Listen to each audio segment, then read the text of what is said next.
사랑하는 이중앙의 성도 여러분, 지난 한 주간도 주님 안에서 평안하셨습니까?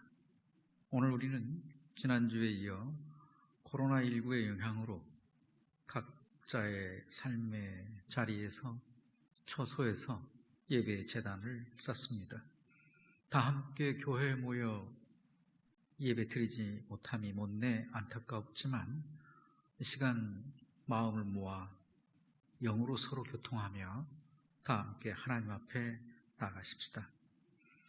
이제 다 함께 묵도하심으로 사순절 둘째 주일 예배를 하나님 앞에 드리겠습니다. 묵도하시겠습니다.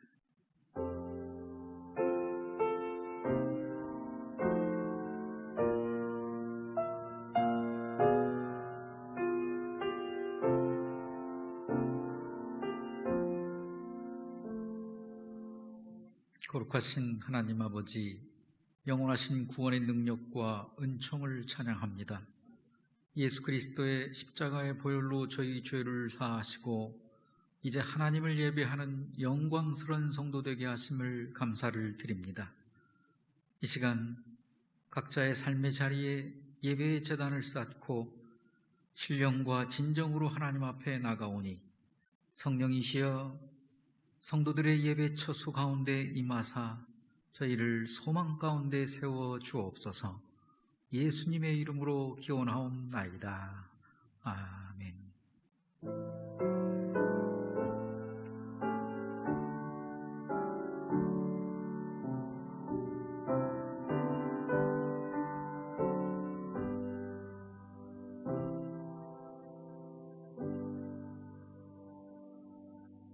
사도신경으로 신앙 고백 드리겠습니다.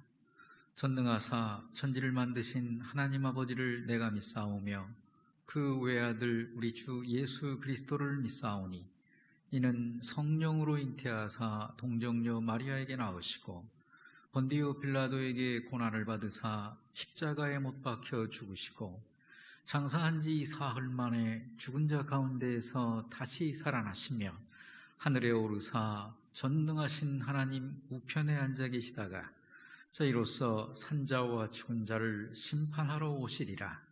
성령을 믿사오며 거룩한 공회와 성도가 서로 교통하는 것과 죄를 사하여 주시는 것과 몸이 다시 사는 것과 영원히 사는 것을 믿사옵나이다. 아멘. 다 함께 찬송가 25장 찬송하시겠습니다.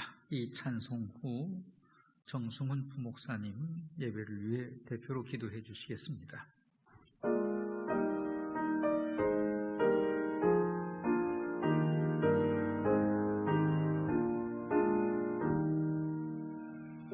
멸류관 벗어서 주 앞에 드리세 저 천사 기쁜 노래가 온 땅에 퍼지네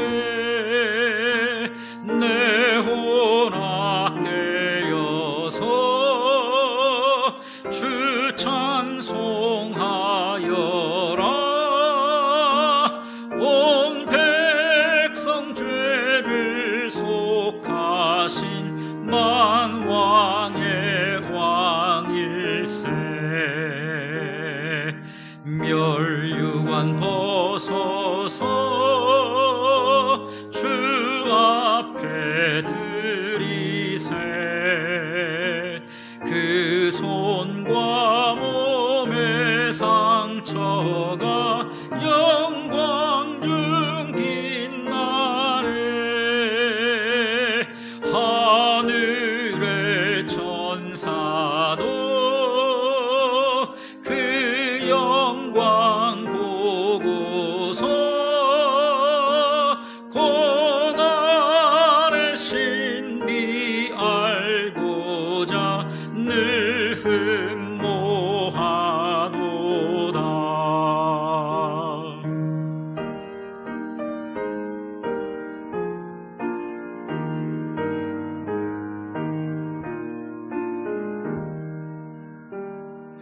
멸류관 오소서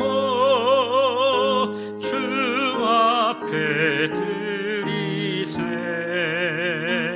온 세상 전쟁 그치고 참 평화 오겠네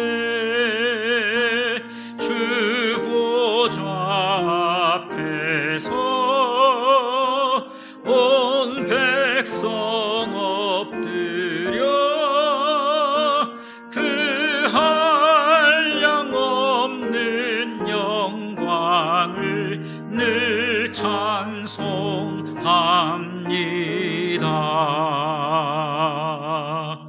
아멘.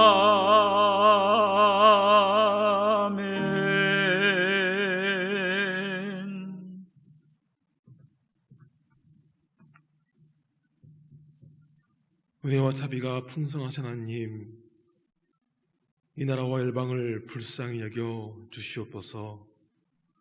코로나 바이러스가 우리나라 각지로 그리고 여러 나라로 확장되는 것을 막아 주시옵소서. 어려운 시기를 통해서 원망보다는 감사를 찾게 하옵소서. 그동안 성전을 출입하고 예배할 수 있었던 것이 얼마나 큰 은혜임을 깨닫게 됩니다. 우리가 어디든 갈 수 있고 활동의 제약이 없었던 것이 하나님의 돌보심을 알게 됩니다. 평소에 너무 당연한 것으로 여겼던 우리의 무지를 용서하옵소서. 너희 염려를 다 주께 맡기라. 이는 그가 너희를 돌보심이라 말씀하신 하나님 감사합니다. 지금 우리 사회는 코로나 바이러스로 인해 직장, 가정, 학교 등 사회 전반에서 예기치 못한 어려움에 처해 있습니다. 이럴 때일수록 우리를 돌보시는 하나님께 모든 염려를 맡기게 하옵소서. 성령님께서 염려의 돌파구를 찾는 지혜를 주시고 극복할 수 있는 힘을 주셔서 모든 상황에서 이겨나가게 하옵소서. 그래서 우리가 주의 성전으로 올 때 약해진 믿음이 아니라 굳건해진 믿음으로 돌아오게 하옵소서. 방역과 치료를 위해서 최전선에 싸우는 모든 방역팀과 의료진을 지켜주옵소서. 방역 장비가 부족하지 않도록 채워주시고 국민 모두가 서로에게 힘과 위로가 되게 하시고 특히 빛과 소금으로 사는 저희들은 이 시기에 예수님의 사랑을 더욱더 증거하게 하옵소서. 우리에게 언제나 귀한 영적 양식을 준비하시고 먹여주시는 담임 목사님을 지켜주시옵소서. 말씀을 준비하실 때 성령님께서 충만하고 강건하게 붙잡아 주시옵소서.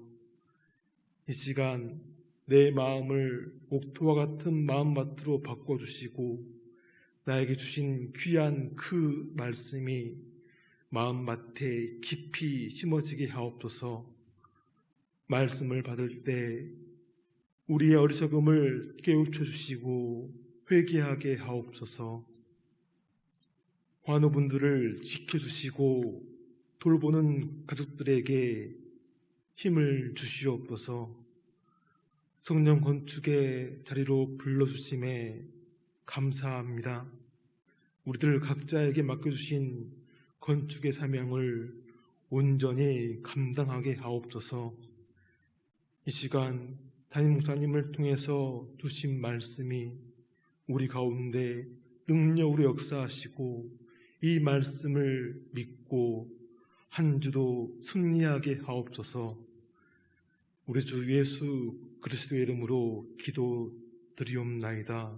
아멘.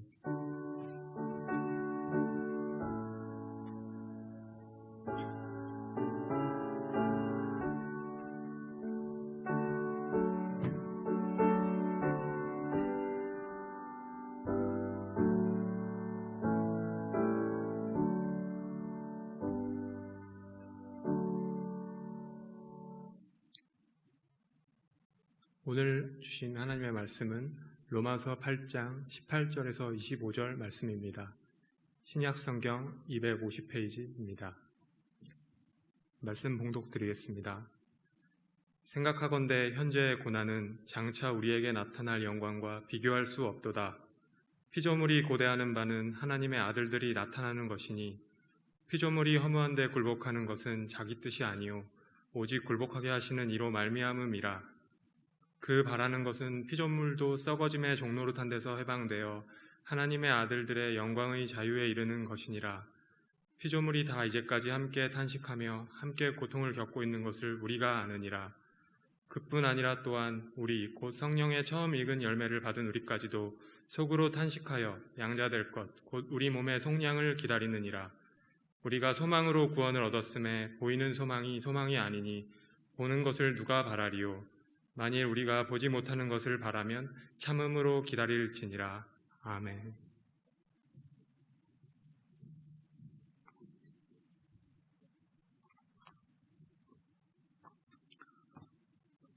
사도 바울은 로마서에서 인간의 존재됨에 대하여 이렇게 표현했습니다. 인간은 누구든 예수 그리스도의 복음을 믿음으로 구원을 받지만 그럼에도 여전히 죄의 습관이 된 육신을 입었기 때문에 어쩔 수 없이 죄를 짓는 죄인이다.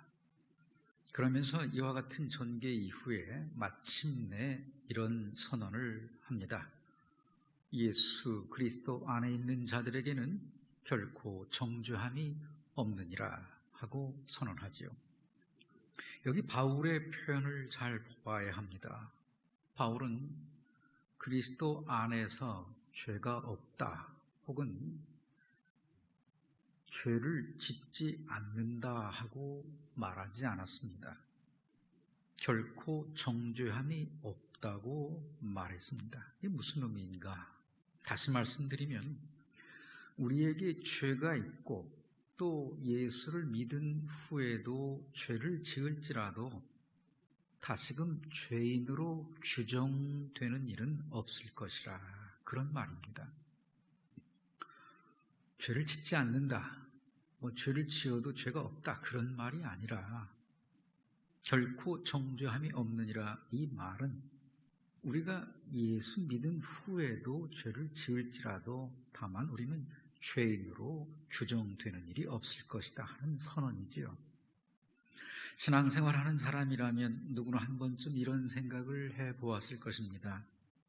내가 그리스도 안에 있다는 사실을 어떻게 알 수 있을까? 내가 그리스도 안에 있다는 사실을 어떻게 알 수 있을까? 누구든 그리스도 안에 있으면 결코 정죄함이 없다고 했는데 그러면 내가 그리스도 안에 있다는 것을 어떻게 알 수 있을까? 한 번쯤 우리는 이런 생각을 해보았을 것입니다. 모든 일이 다 잘 풀어져 나가고 또 무탈한 가운데 생활할 때는 별 의심이 없다가도 우리가 살아가는 중에 어떤 큰 문제를 만나든지 또 어려움을 만나게 되면 이런 의문을 강하게 가지게 됩니다. 내가 그리스도 안에 있다는 것을 어떻게 알 수 있을까? 예수 믿어도 이렇게 문제와 어려움이 있는 것을 여러분 어떻게 생각하십니까? 내가 예수를 믿었기에 죄로 인하여 바울의 선언처럼 다시금 죄인으로 규정되는 일이 없을 것이라는 사실이 과연 우리가 살아가면서 곧 내게 아무런 어려움도 문제도 없을 것이라는 그런 보증의 말씀이 되는 것일까요? 그렇지 않음을 우리는 이제 잘 알고 있죠. 자, 그렇다면 대체 인생을 살아가며 만나게 되는 문제 앞에서 우리가 어려워하는 이유는 무엇일까요? 대체 무엇 때문에 우리는 문제 앞에서 어려워하는 것일까요? 믿음이 없어서일까요? 죄사함의 은혜를 우리가 몰라서 그런 것일까요? 또 기도를 적게 해서 그런 것일까요? 우리는 인생을 살아가며 간혹 어떤 문제가 생겼을 때 문제 자체보다 더 큰 어려움에 빠져드는 그런 경향을 보일 때가 있습니다. 그럼 대체 왜일까? 대체 왜 그러는 것일까요? 그것은 바로 집착 때문에 그런 것입니다. 집착 때문입니다. 집착은 뭐냐? 집착이란 사전적 정의를 찾아보니까 집착이란 어떤 것에 대해 계속해서 얽매여 계속해서 마음이 쓰이는 상태이다라고 집착을 사전은 정의했습니다. 어떤 것에 대해 계속 얽매여서 계속 마음이 쓰여진 상태, 이것이 집착입니다. 즉 집착이란 현상 그리고 문제 자체에 계속 매여 있는 것을 집착이라고 말합니다. 문제 자체에 매여서 실제로는 그 문제가 주는 어려움보다 더 큰 어려움을 스스로 자초한다는 말이죠. 그러니까 본질은 떠나가고 문제가 주는 고통만 고스란히 매여 경험한다는 말입니다. 그러니까 어떤 것을 더 크게 보느냐 하는 것입니다. 본질을 크게 보느냐 아니면 문제를 크게 보느냐. 집착과 비슷한 듯 하지만 다른 단어 두 가지가 있습니다. 애착과 집중입니다. attachment, 애착. 비슷한 듯 하나 조금 다르죠. 애착이 뭐냐? 사람이나 어떤 상대에 대해 특별한 정서적인 관계를 가지는 것을 애착이라고 말합니다. 그래서 이 애착의 반론은 사랑입니다. 사랑에서 시작됩니다. 하지만 이 역시 불안한 면이 있어요. 만일 애착이 상대를 향한 사랑보다 내 욕심에서 나와진 것이라면 혹은 내 욕심이 사랑에서 출발했음에도 불구하고 내 욕심이 이후에 더 커진다면 일순간 애착도 집착으로 바뀌어져 버릴 가능성이 다분합니다. 그러니까 애착은 사랑이지만 집착은 탐욕, 욕심이기 때문에 그런 것입니다. 그러니까 사랑에서 출발한 애착이지만 그것이 내 욕심의 크기보다 작아질 경우, 내 욕심이 더 커질 경우 이것은 또 다른 문제를 발생할 수 있다는 것이죠. 또 하나, 집착과 유사한 듯하나 전혀 다른 또 하나의 단어가 있습니다. 집중입니다. 집중, concentration, 집중은 무엇이냐? 집중은 결정적인 목적을 위해서 이것이 중요합니다. 본질을 직시하는 것입니다. 현상이 아니라 빚어진 문제, 현상이 아니라 그 본질을 직시하는 것, 이것을 concentration, 집중이라고 말합니다. 역시 어떤 것을 더 크게 보느냐 하는 거예요. 집착이 문제를 크게 보는 것이라면 집중은 본질을 크게 보는 것입니다. 그래서 본질을 크게 볼 때 우리는 집중할 수 있고 문제를 크게 보면 집착에 빠져들어갈 수 있는 거예요. 그래서 다시 정리하면 이것입니다. 집착은 문제에 매이는 것이지만 집중은 문제를 벗어나는 것입니다. 집착은 문제에 매여 본질에서 벗어나는 것이지만 집중은 문제를 벗어나 본질을 생각함으로 문제에서 벗어나는 것이죠. 그래서 오늘 진정한 그리스도인은 누구인가? 오늘 진정한 그리스도인은 누구인가? 결코 정죄함이 없느니라. 예수 안에 있으면. 그래서 예수 안에 있으면 정죄함이 없는 그런 인생이 된 그리스도인. 그러나 그럼에도 불구하고 죄의 습관 있는 육신을 입었기에 예수 믿은 후에도 죄를 지으며 살아갈 수밖에 없는 문제 가운데 있는 우리. 그렇다면 이런 현실 가운데 있어 진정한 그리스도인은 누구이냐 하는 것이죠. 그 사람은 현실의 문제만 보지 않는 사람입니다. 진정한 그리스도인은 오늘 내 인생의 나쁜 어떤 성적표가 내 인생의 내일을 의미하는 것이 아님을 생각하는 사람입니다. 현재 나쁜 상황이 무작정 계속되는 것이 아님을 생각하는 사람입니다. 문제에 대한 집착에서 이제는 벗어나 본질에 집중하는 사람입니다. 이 사람이 진정한 그리스도인인 거예요. 자, 이렇게 해서 집착에서 벗어나서 본질에 집중하게 되면 어떻게 되느냐? 그렇게 되면 이제 서서히 문제를 넘어서 내 안에 남아있는 소중한 것들을 찾아가기 시작합니다. 아직 여전히 문제 가운데 있을지라도 서서히 내 안에서 긍정적인 것을 찾아가기 시작한다는 말입니다. 그래서 그렇게 해서 찾아지는 그 소중한 것을 가리켜 우리는 그것을 이렇게 말합니다. 가능성이라고 말하는 것입니다. 본질, 그러니까 집착에서 벗어나 본질에 집중하게 되면 우리는 내 안에 있는 소중한 것, 가능성을 발견하게 됩니다. 여러분, 여기서 우리가 꼭 기억해야 할 사실이 있어요.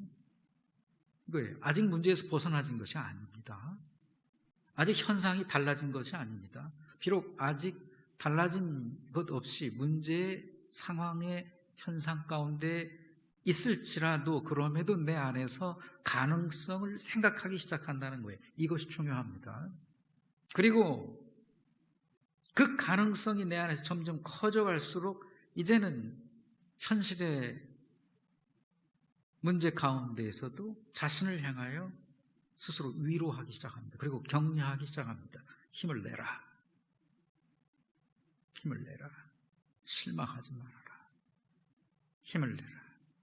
넌 다시 얼마든지 이 문제의 현실을 극복할 수 있다. 힘을 내라. 여러분, 희망이라는 단어에 대해서 생각해 보신 적이 있으신가요? 희망이라는 단어에 대해 문득 어느 날 그 단어에 대해 깊이 묵상해 보신 적이 있나요? 지금 이 시간에 각자 자리에서 이 시간 다 함께 마음에 희망이라는 단어를 한번 잠시 떠올려 보시기를 바랍니다. 머리로 말고 가슴으로 이 시간 각자의 그 자리에서 희망이라는 단어를 한번 고요히 떠올려 보시기를 바랍니다.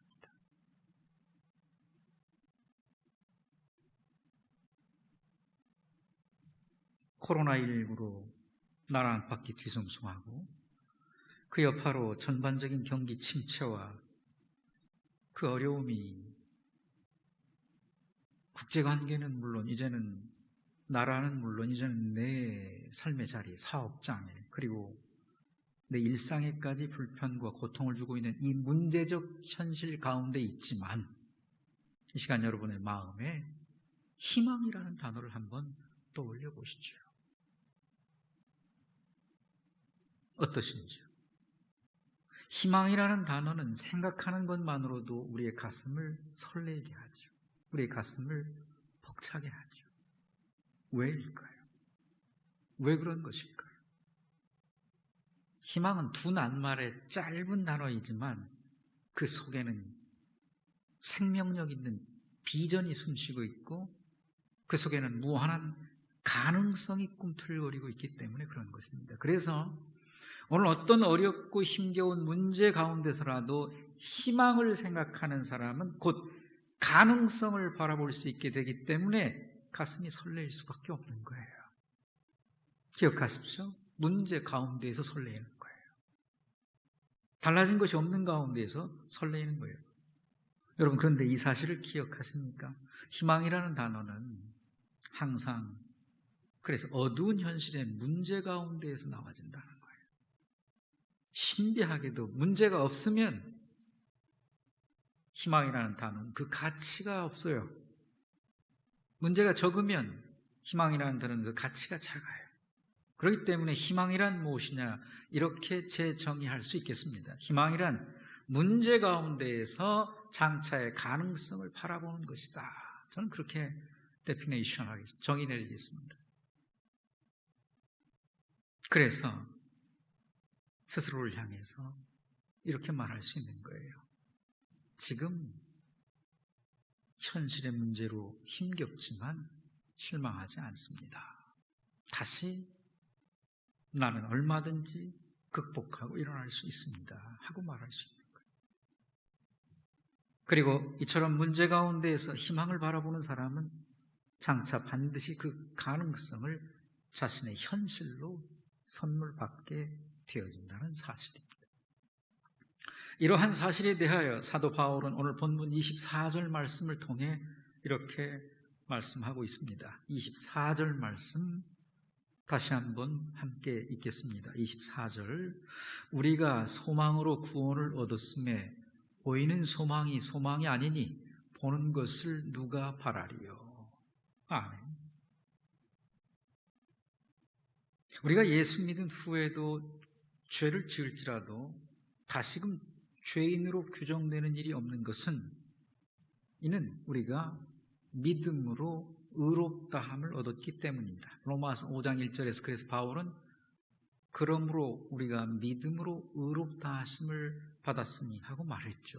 여기 믿음으로 의롭다하심을 얻었다는 말은 곧 구원과 같은 개념입니다. 에베소서 2장 8절에서도 바울은 그렇게 말했습니다. 너희는 그 은혜를 인하여 믿음으로 말미암아 구원을 받았으니. 이 같은 말씀의 개념이에요. 같은 개념의 말씀이에요. 그런데 여기 방금 읽은 본문 24절에서는 소망으로 구원을 얻었음에 하고 말하고 있다는 거죠. 바울의 같은 말이에요. 로마서도 바울이 썼으니까. 믿음이 아니라 소망으로 구원을 얻었다는 말인데 그러면 대체 무슨 말일까요? 사실 눈에 보이는 것은 이미 실제적으로 존재하는 것입니다. 따라서 눈에 보이는 것을 소망한다는 것은 그 말 자체로 어폐가 있죠. 소망은 본신 미래적인 것을 기대하는 것이니까 곧 눈에 보이지 않는 것이니까요. 그렇다면 무슨 말일까? 히브리서 기자는 이에 대하여 이런 표현을 했습니다. 히브리서 11장 1절에 믿음은 바라는 것들의 실상이요 보지 못하는 것들의 증거라. 여기서 믿음을 정의하길 바라는 것, 보지 못하는 것들의 증거라고 말합니다. 그런데 바라는 것, 보지 못하는 것은 그것은 뭐예요? 소망이죠. 그러니까 다시 바꿔 말하면 소망, 그러니까 믿음은 소망의 실상인 거죠. 그리고 믿음은 소망의 증거라는 말이죠. 어렵습니까? 쉽게 말씀드립니다. 그렇게 믿음으로 구원을 얻은 자는 믿음으로 의롭게 되었다고 의로움 받은 자는 그러므로 소망 안에서 사는 것이 마땅한 일이라는 것을 바울은 말하는 거예요. 믿음으로 구원받은 자는 그의 삶의 모습이 찾아오는 문제와 어려움 가운데서도 그렇기 때문에 소망을 잃지 않아야 한다. 이것을 말하고 있는 거예요. 이해가 되십니까? 그러니까 여기 믿음과 소망은 구원의 측면에서 사실 별개의 다른 것이 아니에요. 어떤 구원의 상태예요. 상태를 나타내주고 있는 것일 뿐 같은 거예요. 그래 결과적으로 구원받은 사람, 즉 오늘 진정한 그리스도인 성도는 누구이냐? 저는 이 시간 이렇게 정의하겠습니다. 그리스도인은 그렇기 때문에 그리스도인은 문제 한 가운데에서도 소망을 생각할 줄 아는 사람입니다. 그것이 어떻게 가능한가? 내가 의로워서가 아니라 내가 의로워서 믿음으로 구원받은 것이 아니잖아요. 구원도 선물이라고 그랬잖아요. 하지만 그러나 이제는 정죄함이 없음에도 불구하고 죄를 지으며 살지만 그런 가운데 그렇기 때문에 문제가 찾아오지만 그러나 이제 나의 존재됨 안에는 내 안에는 무엇이 있기 때문이다? 소망이 있기 때문이다. 여러분 지금 우리는 코로나19라는 코비드19가 정확한 말이죠. 코비드19라는 국가적 차원의 문제적 상황을 맞고 있습니다. 아니 굳이 그것이 아니라 해도 삶의 자리에 어떤 위기와 어려움과 문제가 찾아온 분도 계실 것입니다. 그러면 결코 정죄함이 없느니라 선언받은 나 그럼에도 문제를 만날 수밖에 없는다. 그렇다면 이 현실을 극복할 수 있는 비결이 무엇일까? 첫째, 먼저 여러분 소망을 생각하십시오. 하나님 내 안에 담아두신 소망을 생각하십시오. 이런 은혜가 임하시기를 축원합니다. 먼저 소망을 생각하십시오. 그런데 여러분, 중요한 사실이 있어요. 그것은 오늘 우리가 삶 속에서 이러한 좋은 신앙관을 갖기 위해서는 저절로 되어지는 것이 아니라 반드시 노력과 훈련이 필요하다는 거예요. 결코 저절로 되어지지 않습니다. 부단한 노력이 요구돼요. 그 내용을 사도 바울은 오늘 본문을 통해 이렇게 제시하고 있습니다. 18절 말씀을 함께 읽겠습니다. 생각하건대 현재의 고난은 장차 우리에게 나타날 영광과 비교할 수 없느니라. 아멘. 생각하건대, 여기 생각하건대는 헬라어로 그 단어가 로기조마이라는 단어인데, 로기조마이는 그 본뜻을 해석하면 이렇습니다. 목록에 작성하다, 그러니까 목록을 작성하다, 계산기를 두드리다, 계산하다. 이것이 로기조마이, 생각하다의 본래 의미입니다. 따라서 여기 생각하건대 하는 바울의 표현은 이는 단순한 사고, 상상이 아니라 대단히 구체적인 것에 대한 확신을 의미하는 거예요. 다시 말해, 지금 사도 바울은 현재 자신이 처한 현실의 문제에 대하여 깊이 묵상한 후에 대단히 강력한 확신을 가지고 이제 이런 결론을 내린 것입니다. 생각하건대, 다음, 현재의 고난은 장차 우리에게 나타날 영광과 비교할 수 없느니라 하고 선언한 거예요. 사도 베드로도 역시 이와 유사한 표현을 한 바 있어요. 베드로전서 5장 10절에 모든 은혜 하나님 곧 그리스도 안에서 너희를 부르사 자기의 영광에 들어가게 하신 이가 잠깐 고난 당한 너희를 친히 온전하게 하시며 굳건하게 하시며 강하게 하시며 터를 견고하게 하시리라 하고 베드로도 유사한 말씀을 했어요. 여러분, 그러면 여기서 우리가 발견할 수 있는 바울과 베드로의 그 사고관은 무엇입니까?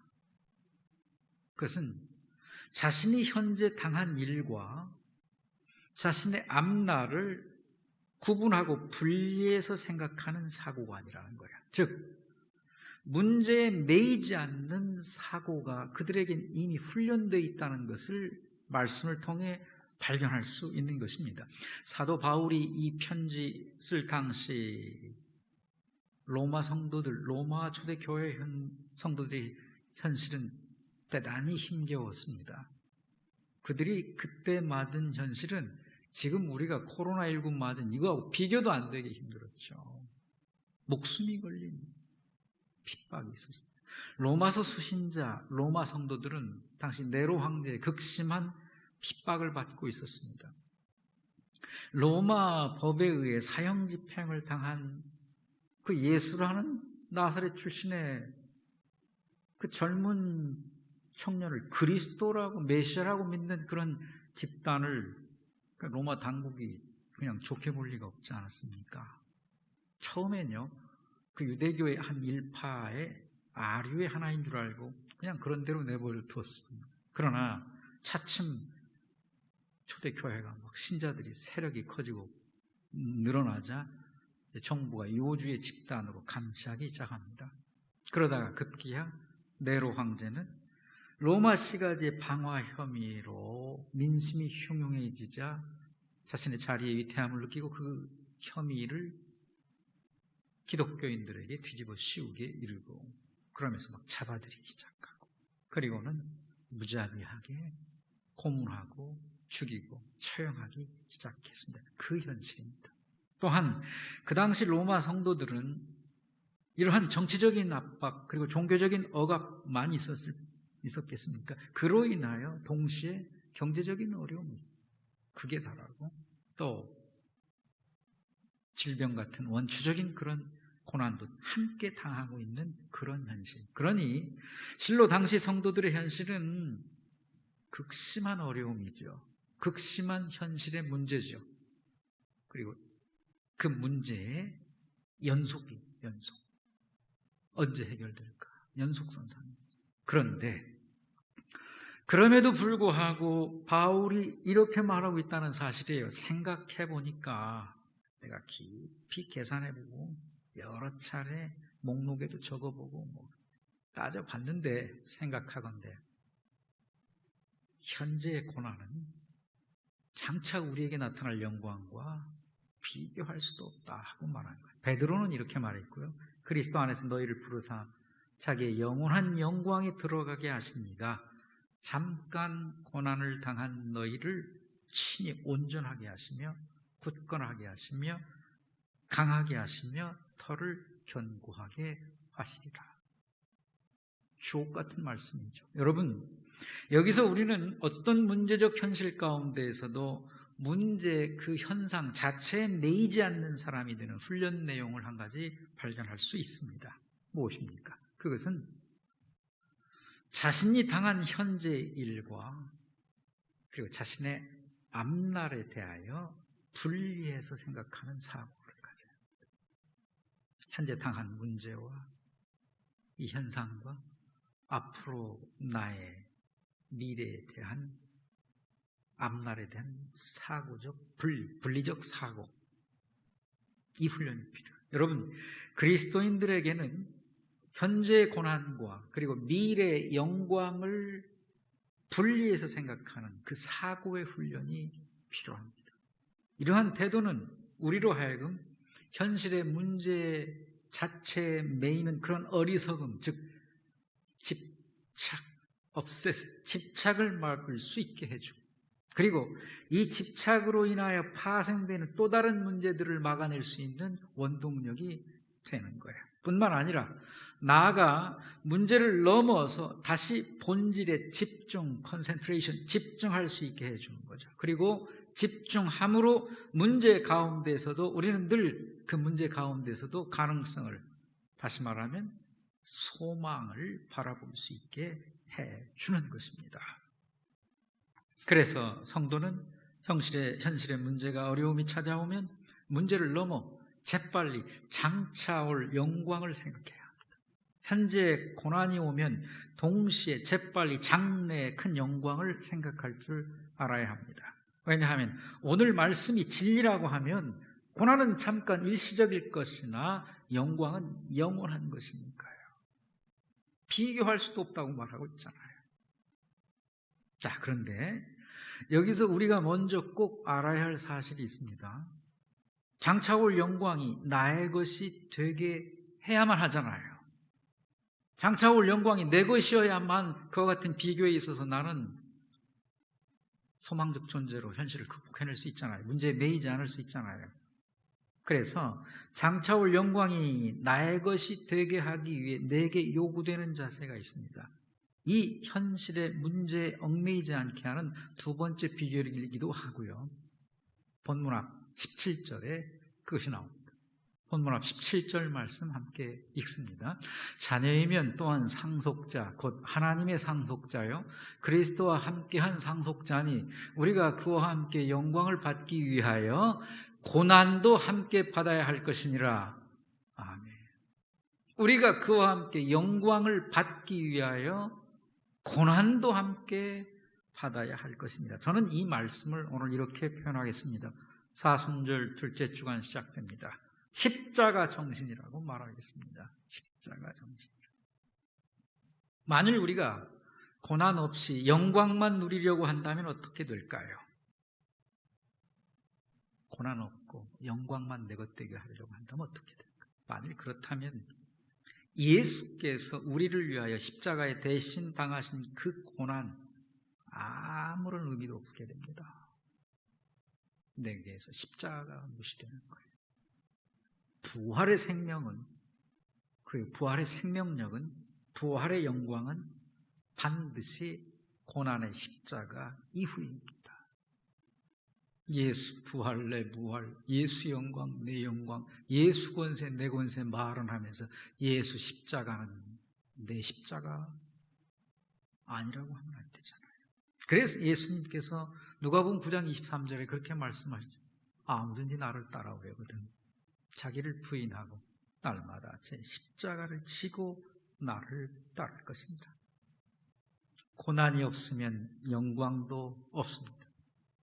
문제가 없으면 희망도 빛을 잃고요. 즉 현실의 문제에 내가 매이지 않으려면 우리에게 두 번째 어떠한 훈련 자세가 필요하냐? 십자가 정신이 명확해야 합니다. 십자가 정신이 내게 있어야 합니다. 한 가지 더 마지막으로 현실 문제에 매이지 않기 위해 내게 요구되는 자세 또 하나, 세 번째 비결이라고 하겠습니다. 본문의 25절 말씀이 그것입니다. 25절을 읽겠습니다. 만일 우리가 보지 못하는 것을 바라면 참음으로 기다릴지니라. 아멘. 만일 우리가 보지 못한 것을 바라면 어떻게 하라고요? 참음으로 기다릴지니라. 참음으로 기다릴지니라. endurance, patience, 인내죠. 인내. 인내에는 두 가지가 있어요. 하나는 절제력이요. 또 하나는 지구력이에요. 절제력이 어느 한 대목, 어느 한 특정 상황 대상에 대해서 일시적으로 참아내는 것이라고 한다면 지구력은 오래도록 잘 참아내는 힘이에요. 지금 우리에게 찾아와 있는 코로나19라는 문제에 매이지 않고 그리고 이것으로 인해 파생되는 더 확대되어지는 문제들 가운데 내가 매이지 않으려고 한다면 이 현실을 이겨내려면 우리에게 인내가 필요한데 지금의 인내는 지구력입니다. 지구력이 요구됩니다. 지속적인 인내가 있어야 합니다. 그런데 여러분, 여기 인내에 관하여 우리가 분명히 해야 할 내용이 있어요. 여러분, 지금 여러분을 좌절케 하고 낭만케 하는 가장 큰 장애물은 뭔가를 생각해 보세요. 나로 이 현실에 압박당하게 하는, 현재 문제에 매이게 하는 가장 큰 요인은 뭐냐? 정말 코로나19 때문입니까? 그로 인한 경제적인 여파 때문입니까? 그로 인한 다른 사람들로 인한 문제입니까? 사회 환경입니까? 정말 나를 가장 힘들게 하는 요인이 그것들인가요? 장애물이 나의 외부에 있는지 나의 내부에 있는지 이 시간 한번 자신의 인생을, 지금의 상황을 자신을 곰곰이 들여다보시길 바랍니다. 내 꿈, 내가 원하는 목표, 내 사랑, 나의 시간들, 그 모든 소중한 것들을 좌절시키는 장애물, 과연 그것이 뭐예요?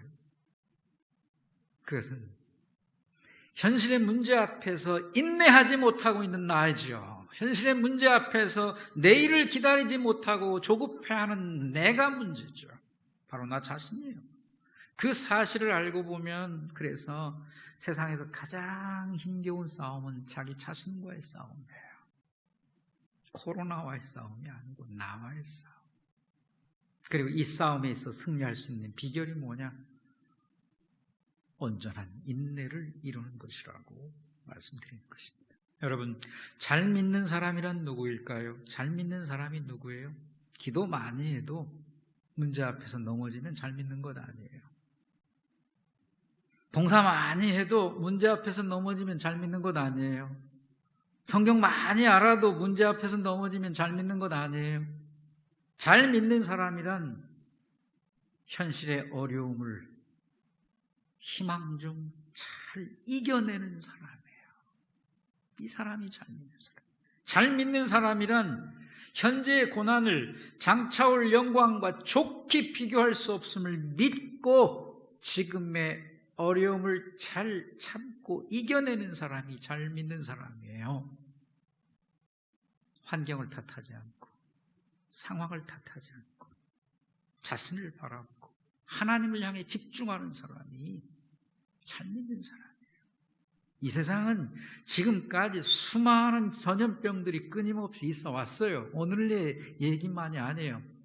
천연두, 흑사병, 에이즈, 메르스, 에볼라, 사스, 신종플루, 조류인플루엔자, 지카 바이러스 수없이 발견되고 이어져 왔고 하지만 잘 극복해 왔어요.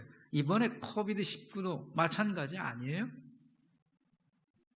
여러분, 오늘 우리가 하나님을 믿는 참 신앙인이라면 이제 문제 가운데에서도 내 마음가짐이 달라야 돼요. 현실에 이 문제에 매여 있지 않아야 해요. 교회에 나와 함께 예배 드리지 못함이 안타깝긴 하지만 이 현실에 매여 있지 않아야 돼요. 진정한 신앙인은 이 현실을 이겨내는 거예요. 어떻게? 진정 내가 신앙인이라면, 진정 교회를 사랑하는 사람이라면 함께 모여 예배 드릴 수 없는 현실을 탓하는 것이 아니라 교회를 향한 사랑을 다르게 표현할 수 있어요. 주일에 함께 못 모이니 주중에 혼자 나와서 잠깐이라도 교회에 나와 예배 드리고 혼자서 말씀 읽고 기도하고 교회를 위하여 얼마든지 주님 사랑 나타낼 수 있잖아요. 그래서 저는 본 기간 동안 이 중앙교회 교우들에게 권합니다. 탓할 것 없고 주중에 개인적으로 교회에 나와 30분 이상 기도하시길 바랍니다. 누구 같이 가자 할 것 없어요. 그래야 진정한 이 중앙교회 교인이고 하나님 사랑하는 사람 아니겠습니까? 문제에서 매이는 집착에서 벗어나야 합니다. 어떤 문제를 대할 때 현재를 넘어 전체를 바라봐야 합니다. 내가 당한 일을 통해서 자신을 더 격려하고 자신에 있는 미래의 가능성들을 내 안에 찾아내고 내가 할 수 있는 일을 해야 하는 것입니다. 그리고 이렇게 생각하는 거예요. 이 문제는 나를 더욱 성숙시킬 것이다. 이 문제는 나로 더 기도하게 하고 그래서 나로 더 큰 응답의 복을 누리게 할 것이다. 그러므로 나는 이 문제 앞에서 결코 희망을 포기하지 않는다. 내 인생에 문제는 있어도 결코 나는 이 문제에 매이지 않는다 하고. 성도 여러분, 기억하십시오. 그리스도인은 문제 가운데에도 가능성을 바라보는 사람입니다. 그리스도인은 문제가 와도 그 문제에 매이지 않고 소망을 바라보는 사람입니다. 그리스도인은 문제가 와도 두려워 피하지 않고 불평하지 않고 십자가 정신으로 받아들이고 극복하는 사람입니다. 그리스도인은 문제가 와도 인내함으로 결국 승리하는 사람입니다. 현재 문제에 매이지 말고 장래의 영광을 생각하십시오.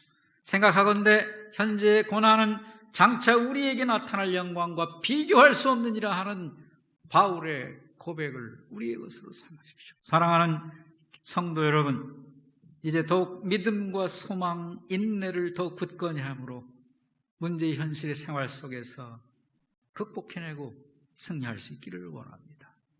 여러분 모두의 찬란한 내일의 영광이 곧 우리 나라와 여러분의 삶의 자리 위에 그리고 한국 교회 위에 현실로 찾아오게 되기를 예수 그리스도의 이름으로 축원합니다.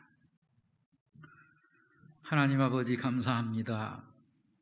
우리는 코비드19의 상황을 인하여 함께 모여 예배드리지 못하는 현실을 맞았습니다.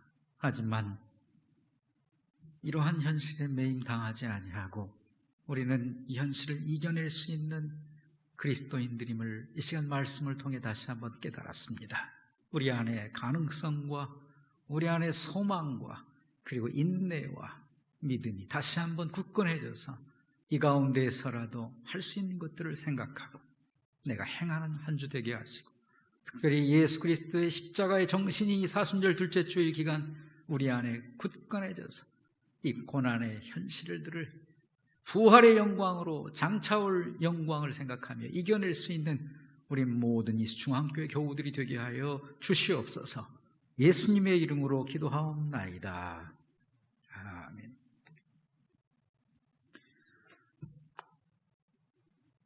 다 함께 찬송가 399장 찬송하시며 예물 봉헌하겠습니다. 399장 찬송하겠습니다.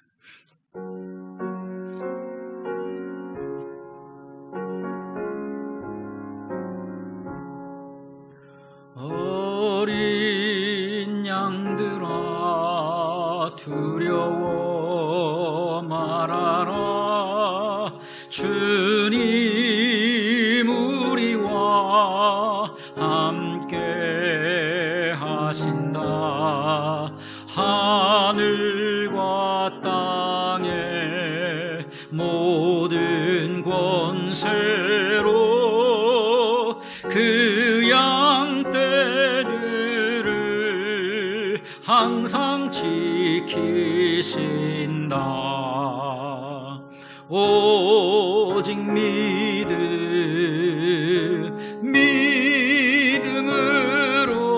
믿음으로 두려움 없으리.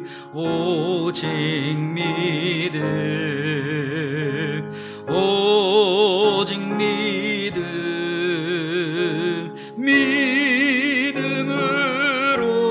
믿음으로 두려움 없으리. 오직 믿음. 어린 양들아 두려워 말아라. 주가 내 갈 길 인도하신다. 마라의 쓴물 달게 하신 주, 그 동산에서 피땀 흘리셨네. 오직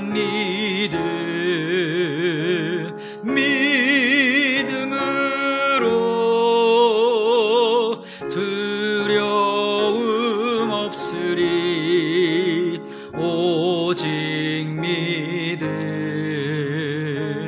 오직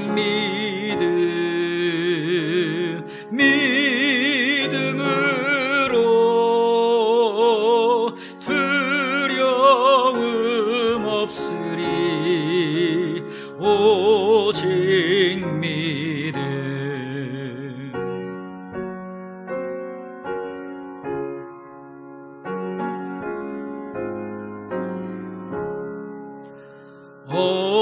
어린 양들아 두려워 말아라. 주님 언제나 함께 하신다. 고난과 역경 환난 중에도 능력의 주님 너를 지키신다. 오직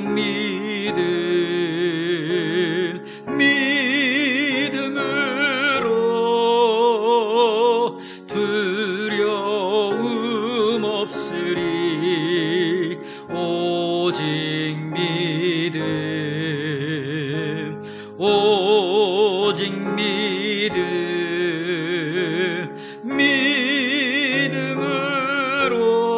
믿음으로 두려움 없으리. 오직 믿음. 전능하신 하나님, 존귀와 경배와 찬양을 드립니다. 이 시간 우리 모든 성도들 각자의 삶의 자리에 아브라함처럼 예배의 제단을 쌓고 하나님 앞에 이르게 하시니 감사를 드립니다. 예배 순서에 따라 지금은 물질로 준비하여 마음의 정성을 예물에 담고 하나님 앞에 나아갑니다. 저들 손에 들려있는 10의 1조 헌금과 성전 건축 헌금과 감사 예물과 주일 헌금, 선교 헌금 여러 모습으로 주께 나가 바치는 이 귀한 예물 하나님 기뻐 받아 주시옵소서.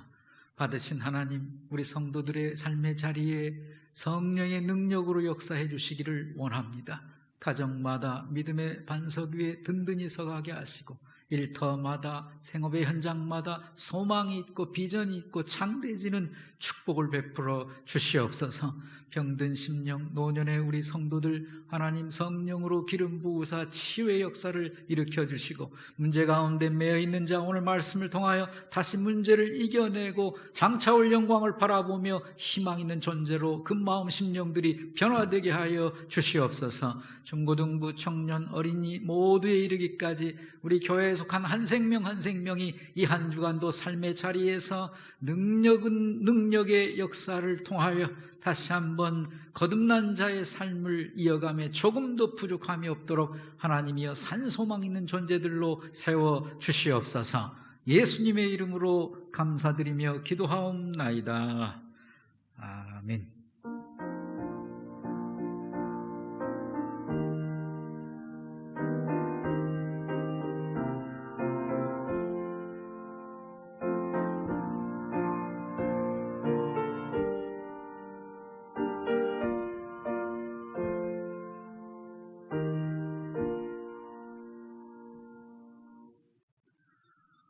네, 교회 소식과 교제 시간입니다. 교회 소식 전하겠습니다. 우리는 지난주 그리고 오늘 두 주간 주일 예배를 홈페이지를 통하여 온라인 예배로 드렸습니다. 그리고 드리고 있습니다. 성도님들께서는 가정에서 그리고 삶의 자리에서 예배 드리고 계십니다. 오늘 예배 이후 다음 주일 예배가 어떻게 될까 궁금하실 텐데요.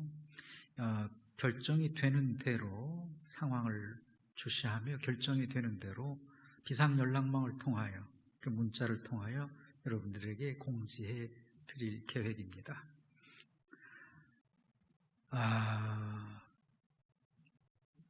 설교 중에 말씀드린 대로 우리가 교회에 나와 함께 예배 드릴 수는 없지만 여러분 일주일에 한 번 이번 주 중에 가족 단위 혹은 개별적으로 자유한 시간에 교회에 나와 우리 이수중앙교회를 위하여 기도해 주시기를 바랍니다.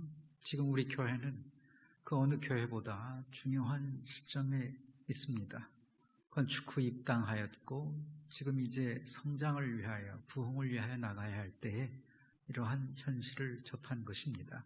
그런 만큼 우리는 더욱 힘을 내고 기도에 힘쓰며 교회에 사랑하는 마음을 가져야 하겠습니다. 꼭 주일에 못 나오니 주중 나오셔서 교회를 위해 기도하고 그리고 이 나라와 민족을 위하여 그리고 여러분 개인을 위하여 기도할 수 있기를 부탁드리겠습니다. 이번 주는 사순절 둘째 기간입니다. 둘째 주일 이 기간 사순절 주간에 지켜야 할 생활 안내 매일 정해진 시간 말씀을 읽고 묵상하시고 기도하시고 예수 십자가의 고난을 나의 고난으로 고백하는 그런 기간, 예수 그리스도의 고난에 참여하는 그런 기간 되시기를 바랍니다. 부활주일 4월 12일에 세례받기를 원하시는 분은 3월 14일까지 사무실에 신청해 주시기를 부탁드립니다. 건축 헌금 및 주일 헌금 그리고 여러 헌금에 대하여 변경된 기업은행 온라인 계좌를 통해 입금해 주시기를 바랍니다. 입금이 어려운 여건에 있는 분들은 성경 책갈피에 각 그 주일마다 지난주 헌금, 오늘 헌금 준비해서 잘 넣어 두셨다가 함께 모여 예배 드릴 수 있을 때 함께 예물 봉헌하시기를 바랍니다. 지금 교회에서는 지난주 목요일부터 정문공사와 그리고 뒤편에 카리타스 수녀원 쪽 칸막이 공사를 진행하고 있습니다.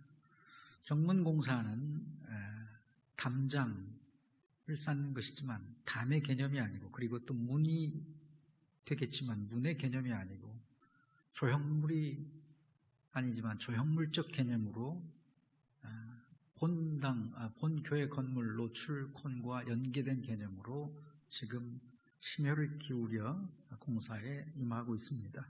정문이 앞으로 아름다운 하나의 이 중앙교회 얼굴처럼 될 것이고, 그리고 교회는 몸이 되어질 것입니다.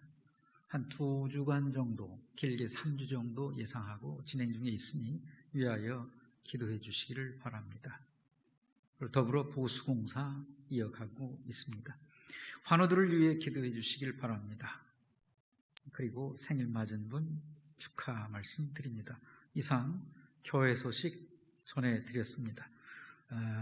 여러분 있는 곳에서 옆 사람과 부부간이든 자녀도 있으면 좋겠고요. 혼자면 스스로를 축복하시고요. 인사 나누시겠습니다. 하나님의 은혜가 함께 하시기를 바랍니다. 이렇게 인사 나누시기를 바랍니다. 네, 이제 모두 자리에서 일어나셔서 우리 교회 부흥을 위하여 기도하는 마음 담아 파송의 노래, 가서 제자 삼으라 파송의 노래 부르겠습니다.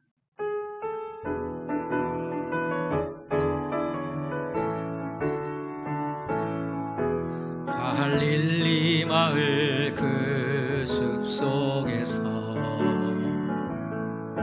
주님 그 11 제자 다시 만나시사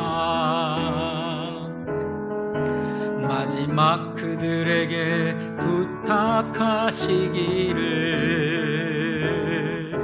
너희들은 가라져 세상으로 가서 제자 삼으라 세상 많은 사람들을 세상 모든 영혼이 내게 달렸나니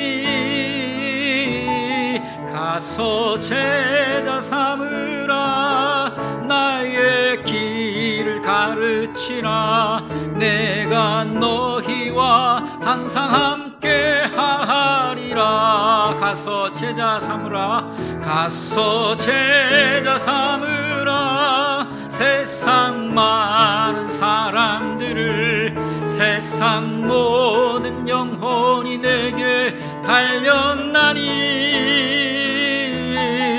가서 제자 삼으라 나의 길을 가르치라 내가 너희와 항상 함께 하리라.